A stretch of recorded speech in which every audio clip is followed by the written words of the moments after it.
Bueno, para mí es un gran honor y un gran gusto el haber sido invitado a presentar mi libro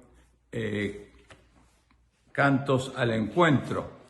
que es una edición de la editorial Casasola, una editorial que funciona en la zona de Washington, D.C. y también en Centroamérica, y que esta edición cuidada bajo el patrocinio de Oscar Estrada, que es un honor que lo haya hecho, y es una edición que ha compilado la gran traductora y la gran profesora Ana Valverde Ozán de la Universidad de Indiana. Yo voy en esta presentación prácticamente seguir, parafrasear el prólogo de Ana María Ozán, porque me parece que allí resume todo lo que debo hacer en la presentación de este libro, Cantos al Encuentro, una antología poética que recoge poemas de varios poemarios que han sido publicados a lo largo de los pasados 40 años, y la recompilación poética de esta antología tiene el título, eso, Cantos al Encuentro, porque efectivamente ella, la compiladora y editora, profesora Ana Valverde Ozán, ha ido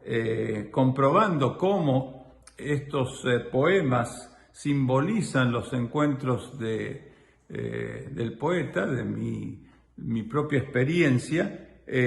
con numerosos temas, personas, etcétera, como son, por ejemplo, la guerra, la familia, la mujer, la mitología, los inmigrantes, y poetas tales como Darío, García Lorca, César Vallejo, Walt Whitman y Benedetti, como asimismo un encuentro conmigo mismo a través de esta conjugación de la vida de todos estos años.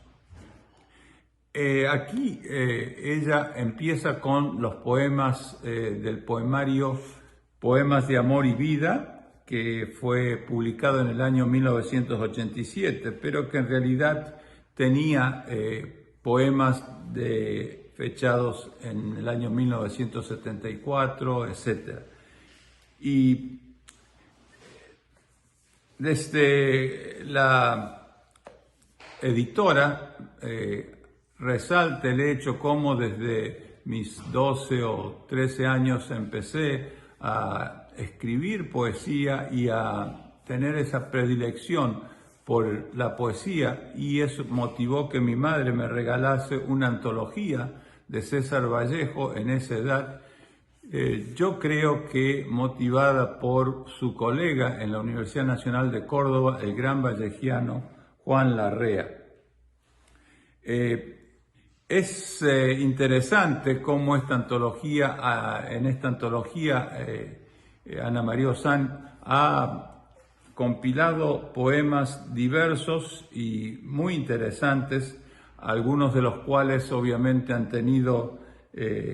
una vida por sí misma. Por ejemplo, el poema Comunión, que dice: vida para entenderme tienes que saber español, sentirlo la sangre de tu alma. Si hablo otro lenguaje y uso palabras distintas para expresar los mismos sentimientos, no sé si de hecho seguiré siendo la misma persona.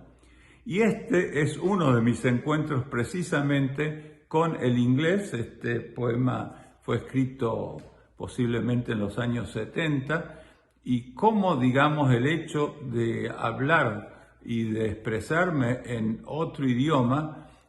afectaba mi propia identidad. Lo que es interesante es que este poema, que fue traducido al inglés y luego al español y luego al inglés nuevamente por diferentes personas, es estudiado en las universidades, en las escuelas secundarias, en muchos programas de literatura, y sobre todo dentro del capítulo de identidad, literatura e identidad. ha sido publicado en varios 6 o 7 manuales de literatura y en más de 30.000 CDs, etc. Bueno, eso simplemente como una historia. Y así sigue estos encuentros como,